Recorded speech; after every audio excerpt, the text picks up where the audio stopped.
Hello, my love. I hope you enjoy this plane I've sent you. I know you've been busy since all that had happened. I really enjoyed that one time I sucked your cock, and I hope to do it again sometime. Hope you find me soon, while I get from anticipation. Again, with a lack of words, it could be anything. Get what? We don't know. From your love. Who that? Asked Irina. Not sure. I saw her once, but I haven't seen her here again. I'd really like to see her again, says Sonic, and just cry. Let's go, says Master.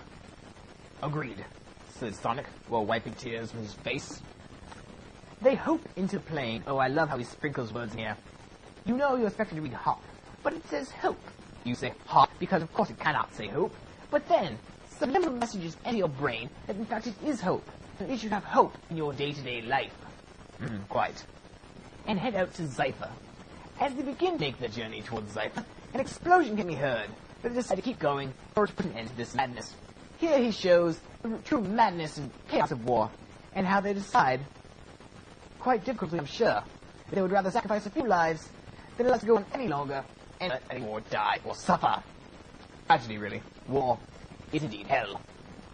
Later that night, Sonic sets the plane in clearing in the forest outside Zypher, and they begin to make camp for the night. After camp was set up, Sonic can see a certain chipmunk off in the distance. Sonic starts to run after the chipmunk, and the other two have no idea what's going on. After a couple of minutes, Sonic catches up to the chipmunk. He picks up the chipmunk and pushes him really hard into the nearest tree. Chip, what did you do to my plane? Says Sonic in anger. I would be angry too. Plane? I didn't do anything to your plane, says Chip. I know you're lying. Just tell me the truth, says Sonic in anger again, and pushes Chip harder into the tree this time. All right, I'll tell you who paid me to do this for you, says Chip, while coughing up blood. It truly shows Sonic's strength. By only pushing him into a tree, he can force Chipmunk to cough up blood. He is truly making him analogous to a Hercules of ancient legend. All right, talk, says Sonic. Oh, I must say, I love this coming part here. Due to the nature of the scene, it will cause some people to feel nauseous, and may feel the need to vomit, and the scene has been deeply read in order to protect you from unheard acts. Thank you, and have a nice day from your computer. You'll get this if you've seen Grindhouse. Oh, I just love it. Again, the imagination. You know, he doesn't rely on filthy, explicit acts. No, he leaves it up to you to think what they might be, and in a way, our mind can think far more horrific than anything any author could ever write down. Saturday afternoon. That's what happened when I saw that, says Sonic. Wow, and let's head to the city now, says Matt. Yeah, let's go, says Irina.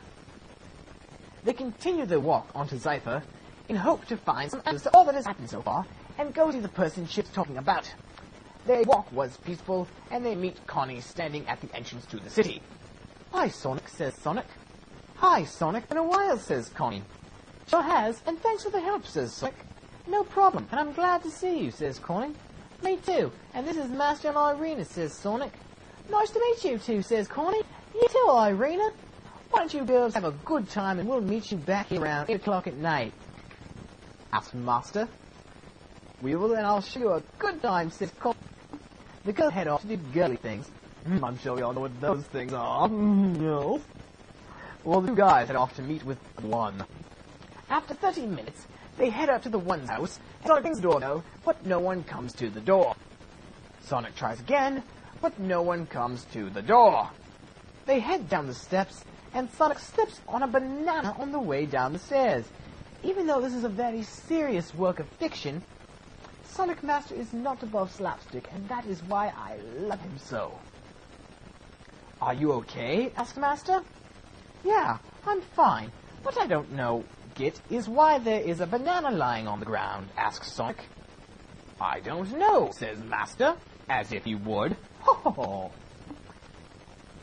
Sonic looks to his left and sees the same girl from the porno store and begins to run after her. The girl turns the corner, and when Sonic gets there, she disappeared into thin air. Not above a cliché. I do love this work. Sonic begins to head back with a frown on his face, and was so close to meeting that girl again. If only Sonic looked up, he would have saw the girl he was looking for. This is called situational irony. Of course, I don't need to condescend to you. You all know the three forms of irony: dramatic, situational, and verbal. This, of course, being that we know something the characters do not, is situational. Dramatic, of course, being something else, and verbal, fuck you. Sorry for your luck, says Master. Thanks again. I hope we find her again, says Sonic. Let me treat you to supper, says Master. Thank you, says Sonic. They head off to find some place to eat and order some food. They sit down and discuss the next course of action. They take a look at the time and realize it's 8 o'clock and should start heading back. After the Master pays for the bill, they head out to meet Irina and Connie. They manage to get back to meet them. The girls wave to them, and they talked about all the stuff they did. Whitewash area, blah, blah, blah. We're near the apex close of our chapter. Oh, it is a wonderful, wonderful life. They all said goodbyes to Connie and head back to the plane. Once they got there, they all crashed and fell asleep instantly. Double entendre. Crashed. Personally, even though you can see here that crash means fell asleep, they're going to a plane.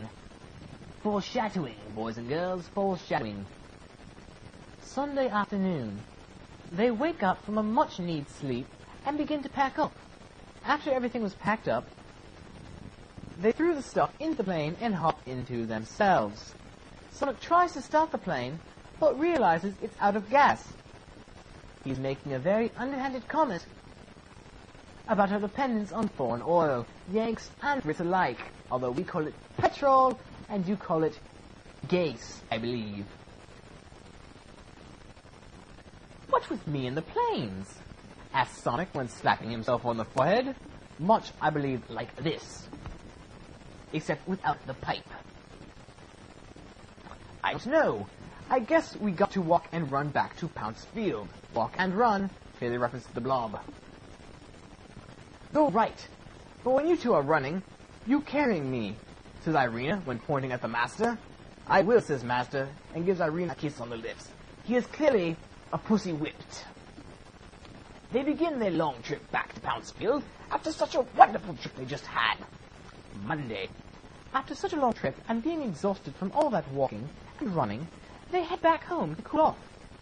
After getting to their apartment, they notice the place was clean and realizes their friends might have come over while they were out. After putting the stuff down, having a group shower and relaxing on the couch, they take a look at time and realize they should at least show up for the afternoon classes. They get their uniforms and head out the door. They get to the school and lunch is almost over. They head into the cafe and notice their friends sitting down talking. Hi all, says Sonic. Hi, says Scott. Oh, you remember Scott? Where are you three this weekend? Asked Prez. We were in Zephyr looking for clues on you, asked Sonic. I'll tell you the whole story, says Tommy. Let's hear it, says Master. Okay, here I go, says Tommy. Once again, Sunmaster has left us hankering for more in more ways than one. I just personally cannot wait to get to Chapter 10 and all the way until our story's final coda. Well, that's it for Sonic Masterpiece Theatre. I'm impersonating a British person. Have a wonderful night.